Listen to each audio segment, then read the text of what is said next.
3 वर्षापूर्वी आम्ही सर्वांनी एकत्रित निवडणूक या ठिकाणी कर्जत नगर पंचायतची लढवली होती। त्यानुसार आम्ही निवडून आल्यानंतर या ठिकाणी महिला आरक्षण निघालं। महिला आरक्षण निघाल्यानंतर 2.5 वर्षासाठी उषाताई राऊत यांची आम्ही सर्वानुमते निवड केली। त्याचबरोबर काँग्रेसचे 3 नगरसेवक होते।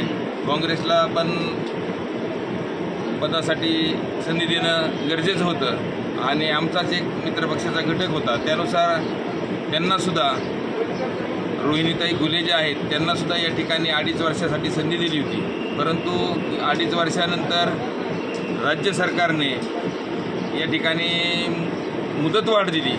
परंतु आमचा अंतर्गत सगळ्यांचा विषय ठरलेला होता की 2.5 वर्षानंतर दुसऱ्या पदाधिकाऱ्याला संधी देता येईल। त्यानुसार आम्ही वारंवार आमच्या नेतृत्वाकडे सुद्धा मागणी केली, मिटिंगा पण घेतल्या, पण या ठिकाणी उषाताई राऊत यांचा काही राजीनामा होत नव्हता।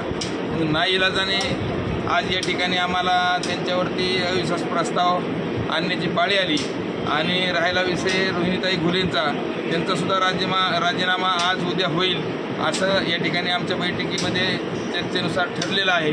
आणि पुढच्या तारखेला नवीन ज्यावेळेस माननीय जिल्हाधिकारी साहेब तारीख काढतील निवडीची, त्यावेळेस नगराध्यक्ष आणि उपनगराध्यक्ष यांची निवड निश्चित या ठिकाणी होईल। आजच्या सभेमध्ये काय काय कामकाज झालं?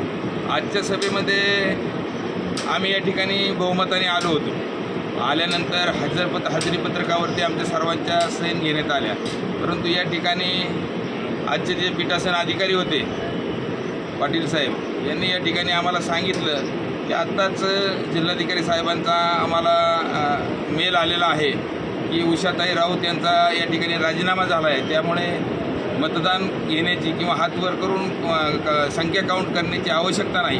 त्यानुसार मी या ठिकाणी प्रोसिडिंग तयार करून आजची मीटिंग झाली। हे या ठिकाणी मी तुम्हाला प्रोसिडिंगच्या स्वरूपात लिखित देतो। त्यानुसार आम्ही लिखित घेऊन आमची प्रोसिडिंगची नक्कल या ठिकाणी आम्ही घेतलेली आहे। ती घेऊन पुन्हा आम्ही आमच्यासाठी मार्गस्थ होत आहोत। आता त्यांनी उषाताई राऊत यांनी एक आरोप केला आहे की राम शिंदे यांनी पैशाचं आमिष दाखवून तुम्हाला बाजूचं। असं काही नाही, कुणी काही आरोप जरी केला असेल त्यांनी तर ठरलेला विषय होता हा। 2.5 वर्षानंतर त्यांनी राजीनामा द्यायचा, मग हा राजीनामा द्यायचा तर दिला असता त्यांनी, तर हे पण पाळी आली नसती। आणि कुणी पैशाचं आमिष दाखवलं नाही, कुणी पैशाच्या मागं आलेलं नाही। आणि मला तर वाटतं पैशा पाण्याने जवळपास सगळेच नगरसेवक सक्षम आहेत। बरं, कुणाला काही पैशाची आवश्यकता नाही। आता कोण नगराध्यक्ष होणार? आता सर्वांमध्ये माननीय आमदार राम शिंदे साहेब यांच्या माध्यमातून मीटिंग होईल। मीटिंगमध्ये नगराध्यक्ष कोण आणि उपनगराध्यक्ष कोण हे या ठिकाणी सर्वानुमते ठरेल। भाजपचा होणार का राष्ट्रवादी? भाजपचा होणार का राष्ट्रवादीचा नगराध्यक्ष? सर्वानुमते ठरेल।